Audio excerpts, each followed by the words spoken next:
mga Lord, so for today's video naman, sasabihin ko naman sa inyo yung coverage ng family assistance. Itong family assistance mga Lords, super marirecommend ko to sa bawat isa sa atin dito na nasa ibang bansa. Kung meron man nagbebenta sa inyo ng insurance sa ibang bansa, hindi dito sa Spain, alamin niyo kung ano yung mga coverage, okay?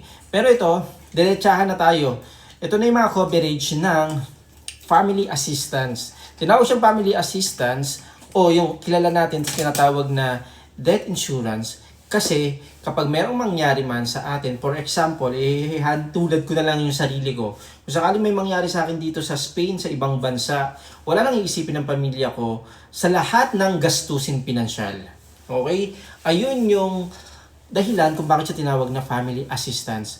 Pero, hindi lang yun Hindi lang yun yung coverage ng isang katulad ko na halimbawa na merong family assistance na insurance. Kasi kung kinakailangan ko ng abogado, buhay pa ako nito Lods kung kinakailangan ko ng abogado worth 3,500 na amount ng kakailanganin ng abogado or sisingilin sa akin ay covered ng insurance ko.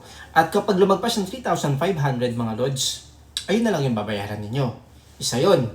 Pangalawa, kung halimbawa, ako ay ma-hospital at ma-operahan dahil sa isang sakit, okay? Basta na-operahan ako at kailangan ko ma-confine ng ilang araw sa Pilipinas, kada isang araw, mayroon akong 35 euro na matatanggap mula sa insurance ko.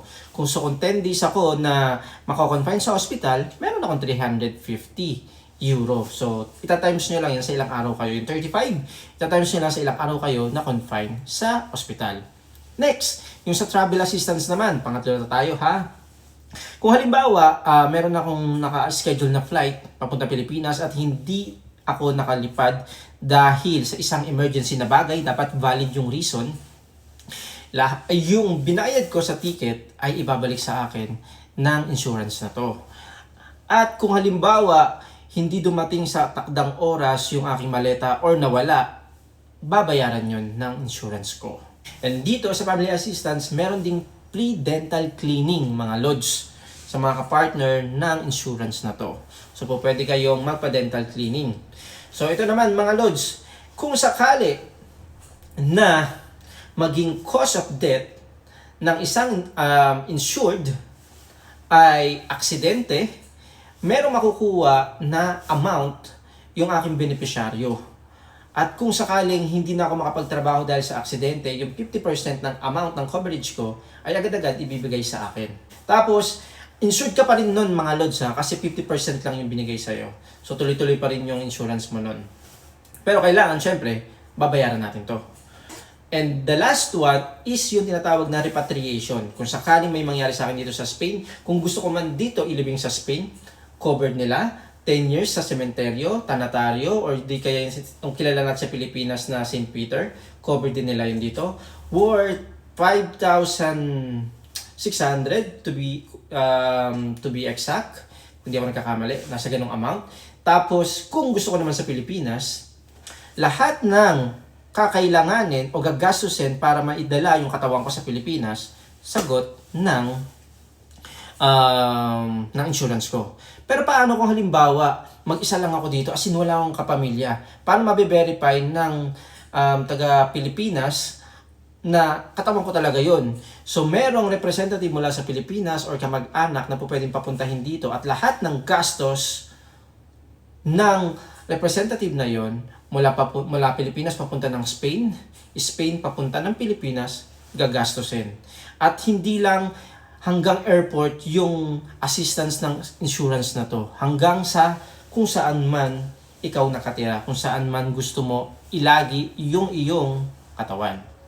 Okay? So napakahalaga Lods na magkaroon ng bawat isa ng ganitong klaseng insurance. So ako personally, mas gusto ko na ma-educate yung mga kapwa natin Pilipino, lalo-lalo na yung mga kababayan natin nasa ibang bansa na magkaroon ng ganito. Kasi kung halimbawa nasa isip natin ay breadwinner tayo, syempre lagi iniisip natin kapakanan ng mga pamilya natin sa Pilipinas, na naiwan natin sa Pilipinas, paano na lang kung biglaan na may mangyari sa isang tao at hindi siya handa at wala siyang ganitong klaseng insurance, sino ang magsasuffer?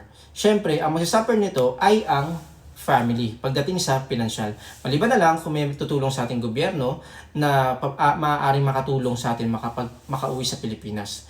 So, siyempre, mas maganda na una pa lang insured na tayo. Kung nagagawa natin mamili na kung ano-anong gadget, kung ano-anong shopping sa isang buwan, for sure, kayang-kaya din natin itong bayaran. Okay mga Lods? Masasabi ko na super recommended to mga Lods para sa ating lahat. So kung interesado kayo na magkaroon ng ganitong klaseng insurance, i-message nyo na ako or ang aking asawa na si Limuel, Austria, or punta kayo sa aming office dito sa Calibravo, Murillo, at doon sa aming Lodge Baritapas, at mas may explain namin sa inyo ng mas mabuti, mas maigi ang kahalagahan or mga coverage ng ganitong klaseng insurance. Okay? So for more information, PM ka ng Lods. Bueno, maraming salamat sa inyong panonood and hasta luego mga Lods. Ciao!